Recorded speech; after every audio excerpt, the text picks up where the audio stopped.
What is going on, guys? DBG here. In this video, we're going to be doing another episode of the Road to Glory squad. So, as you guys can see, we've got 37,000 MT.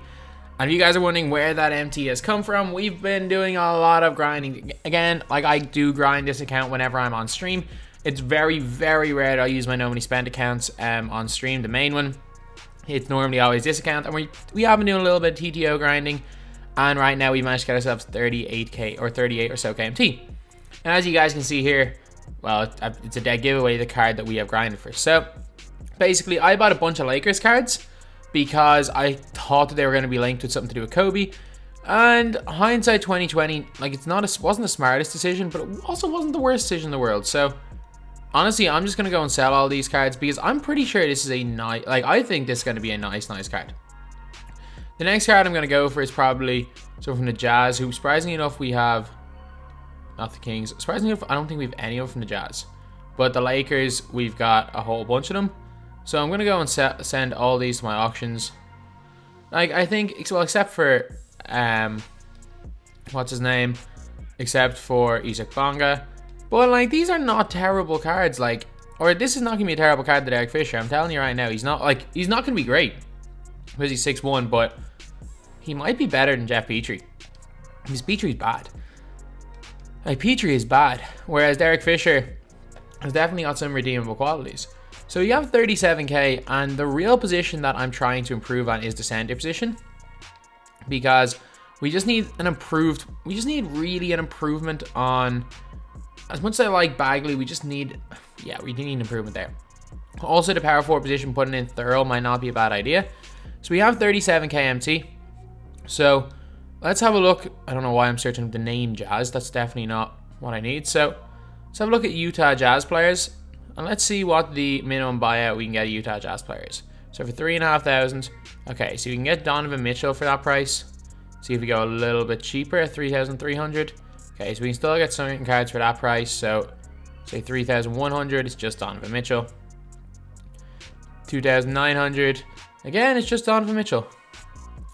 2,700, nobody. So, I think just to get him off the boards, I'm going to go and take a Donovan Mitchell. Because again, like, I can use these and I can sell all these. So, we have Donovan Mitchell there. Now we can just go enabled. Team Utah Jazz. Just so Donovan Mitchell doesn't show up. I know this is a bit iffy, the enabled thing. But you never know, it does sometimes work. So, 3,200. Is it only Donovan Mitchell? Is he the only one? No, I can get Rudy Gobert. I can get the duo of Gobert and Mitchell. And Gobert is not a bad player for these challenges for the way I like to play them anyway. So Gobert is 2,850. Okay, I wouldn't mind a Ruby Gobert. Conley's okay. So it's Gobert, Conley, and Mitchell, and then okay, you can get a lot of them when you scroll all the way down. Like, I'll pay 3k for them. Because again, I know I'll be able to sell them for that same price. So we've already got ourselves a Donovan Mitchell. Hornacek's probably not a bad player. Hornacek doesn't have clamps. And he's also kind of expensive. So just pay the 2,900 for Conley. Let's pay the 2,950 for him. So we've now got 3 players. 2,700 was bought. We have, nope, that was bought. Okay, so for contract situations, 3,000 is not the worst thing to pay in the world for one of these bronzes. So yeah, we've got that kind of sorted. Okay, I'm guessing we could go and snipe, to be honest. I'm guessing we could snipe, maximum bid 100,000. I don't think it'll be too difficult to snipe, to be honest. Just need a couple of them, to be honest. I keep saying to be honest, but we just need a couple of them. We just need a couple of these cards. Like, we don't need... I need to get all 10 at once. Actually, I do plan on doing this, banging these out in the next 2 hours. So, kind of do need all 10 right here. There we go. Lovely. Lovely. There we go. Are any of these dupes? Okay, dupe Jawan Morgan, that's fine. I can sell him for more than I bought him for. And Let's just chuck up Juwan Moran. With this guy back to collection. Let's chuck up Juwan Moran for same price that I bought him at, to be honest. Maybe I can get a little bit more from him. Say 2,950. So I basically lose like 50 MT, which is not a big deal. So let's see how many Jazz players that gives us. Because we need 10. We need 10 of them. Because it is kind of important to get these 10. Because the Utah Jazz set is definitely one you're going to want to get. So we have 7. So we need 3 more. And we can't use Conley. We can't use Gobert. Okay. So have a look. Search auction. Team Jazz. Enabled. Buyout. Let's just say 350, I guess. 100. And I'll just scroll to the end, to be honest, because I know there's a whole bunch of Donovan Mitchells there. And we already have Rudy Gobert. Let's just say small forward. Just give me a Joe Ingles. I couldn't care less at this stage. I'll pay it a little bit. I'll pay a small premium. Point guard, maybe. That isn't Mike Conley. No. Center. That isn't Rudy Gobert. No. Power forward. Give me a Jeff Green. Yeah, I'll take him. So that is 9. Okay, so we sold him anyway, so we need 1 more here. So even a Jeff Hornacek, if we can pick up that one there. Actually, no, Jeff Hornacek's going to cost a little bit. So let's just go silver. Team Utah Jazz. Because the reason why I'm going for silver Jazz is because he's basically a whole contract situation. If you've got like, you're gonna have to use the cards, so they might end up costing you less in contracts if I need to buy anymore. Okay, so I don't think I have Tony Bradley. I definitely know Mie Oni. Let's pick him up. So we're down to our last 8k, but you know what? 8k is fine. 8k is perfectly fine when we have enough for these players. So yeah, coming into the squad right here, we're just going to go over him in a game of TTO anyway, is Derek Fisher. So Derek Fisher is 6'1", so he's definitely a little bit undersized. And 32 Hall of Fame badges, catch and shoot, floor general, slippery off ball, range extender, quick draw, teardropper, hot sit under, anchor breaker, flashy passer, green machine, flexible release, lob city passer, dimer, pickpocket, pick dodger, clamps. He's got unpluckable, intimidate. So he's got a bunch of great Hall of Fame badges, pretty good goal ones as well. And overall, he's going to be small. And as far as 6'1" point guards go, you can't get much better than this. He's got great mid-range and 3. Driving dunk, tendency only 70, 65 dunk, not great. Good handling and passing. Really good steal and perimeter defense, really good speed, and really good lateral quickness. But again, he is 6'1", which is a bit of a problem. But you know what? There's not that many good point guards in this set, and we also can probably make a fair amount back by selling Javon Carter, because he does still sell. As much as I do really like Javon Carter. Like, I genuinely do think this is one of the best budget cards in the game. He's not so much a budget card anymore, as far as I know. Oh, he's actually gone down, thankfully. Like, he was around 10k MT a couple of days ago. Okay, 6,500. That's perfect. I always feel bad. Like, I really do feel bad. Like, the fact that if I make a video on someone, it spikes up their price, which is why I never sell them after I buy them. So, or I never like sell the cards after I make a video on them. So, say 6,450 because I bought them for quite cheap as well. Like, I bought them for, I can't even remember what the price was that I bought them for. It was like 3k. So I made a little bit of a profit on him, and I think that's just probably rarity as much as anything now, which is why he's that price.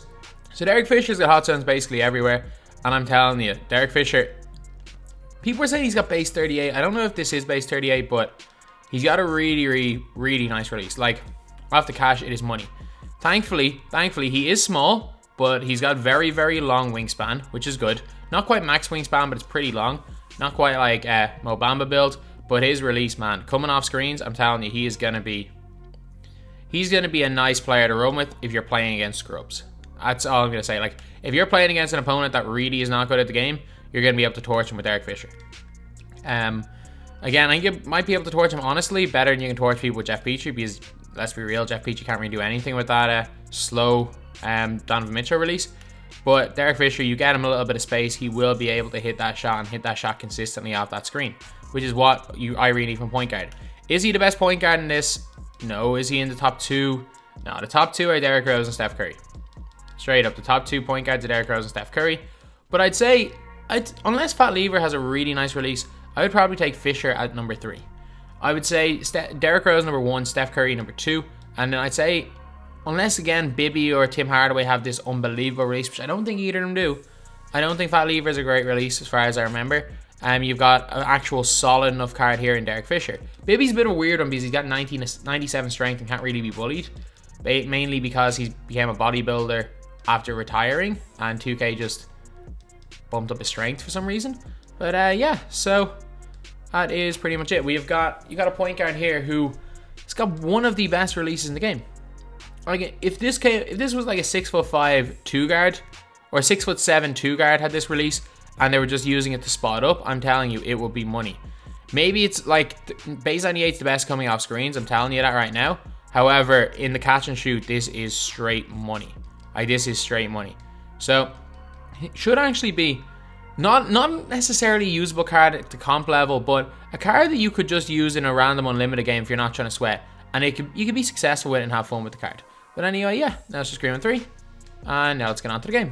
Okay, so we're playing Dino Raja. We've got Chris Paul and Luol Deng. Thankfully, he is coming up against a small point guard, so we can actually go and do a little bit of work right here with Derek Fisher before we get onto our grind for the demigod that is thurl Bailey.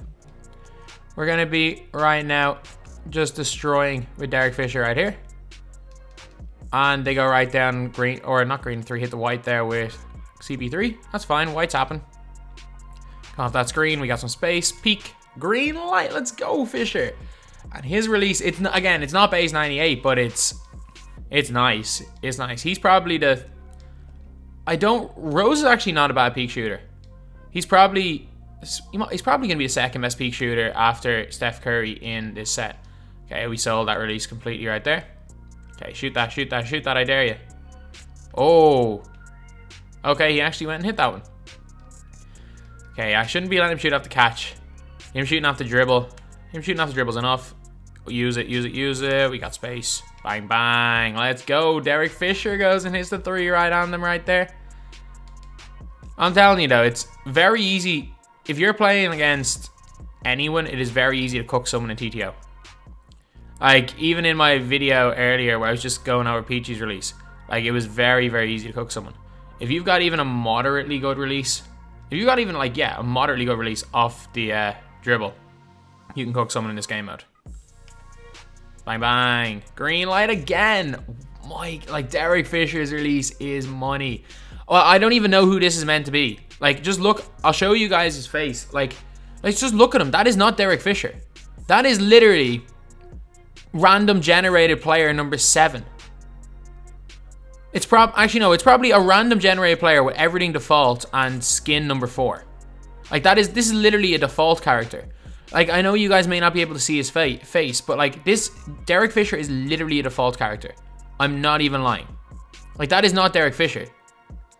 That's a default character. Like, it's not even an attempt at a face scan. That's like Chetty Osman from NBA 2K19 or 18. I can't remember which one. He was literally a default character. This is like 2K19/18 Chetty Osman. I think it was 18. Yeah, it was 18 because it was the year LeBron was still there with Chetty. Oh yeah, let's go. He is straight cash. Derek Fisher is straight cash in this game. Whatever about the fact that whatever they've done to his face, it's not Derek Fisher, but you know what? This jump shot is so cash. Like, it is, like, yeah, do I think he's going to be the greatest card in the world? Hell no. Do I think he can be abused? Hell yeah. But can you play against somebody that's not very good at 2K and run a riot running through Derek Fisher? Yes, you can. Yes, you can. Like, this card, as far as 6'1" point guards go, honestly, he's right up there at the best of them. He is right up there at the best of them. Is a 6'1" point guard usable? Not on defense, he'll get cooked, but you know what? You can play offense. You can hide him. Like, I wouldn't play him at the, like, I'd play him with, if you're going to want to play him, either play him at the 2 with Isak Bonga at the 1, or play him at the 1 with Batum at the 2, and switch him to guarding the 2, and Batum at the 1, because the only people that actually run anything through their 2 guard are people that use T-Mac. And if you don't see T-Mac or Brandon Roy, or like Crawford, or someone might use Wade at the 2, unless you see any of them, they're not going to do anything really with their 2 guard. They're going to be mainly running through their point guard, and that's where you might be able to hide Derek Fisher. But I'm telling you that release is nice. That release is really nice. So lads, I'm going to show you guys now what I meant by Derek Fisher is a default character. He is a default, he is literally a default player. Like, this is not Derek Fisher, this is literally a default player. It is actually crazy. Like, I've seen the mess up face scans before. I've seen the mess up players' faces, and that's always going to happen. Not everyone gets face scanned. But my god, like, whatever. Jimmer is like Mike Korzemba. But like, what the hell is this? Okay, I'll just throw the ball so you can see it better. But like, who is this meant to be? Like, that is not Derek Fisher. That is not Derek Fisher. Who is, like, I can't even think. That's default that's a default character. Like, that's a random face. That is not Derek Fisher. That looks worse than Mike Korzemba. The fact that Jimmer looks more like Mike Korzemba and he looks like Jimmer. And I could have swore 2K had Derek Fisher's face down in previous years. That doesn't look one thing like Derek Fisher. But you know what? Doesn't matter what he looks like. He is straight cash. Jeff Petrie in game doesn't look like Jeff Petrie in real life, but you know what? Actually, he's not cash. But yeah, so that's pretty much it. Realistically, with this squad right here, when I get thurl, I will probably go and run with Manning at the 3, thurl at the 3, Manning at the 4, and take Ray Allen out of the team, or Danny Green, one or the other. I'll probably end up running with that team so that I can hide Derek Fisher, and then we got a pretty decent team on the bench, because I do like to switch everything. So we do need a little bit of hype, but yeah. So anyway, that pretty much is it. Thank you guys for watching. Please like, comment, and subscribe.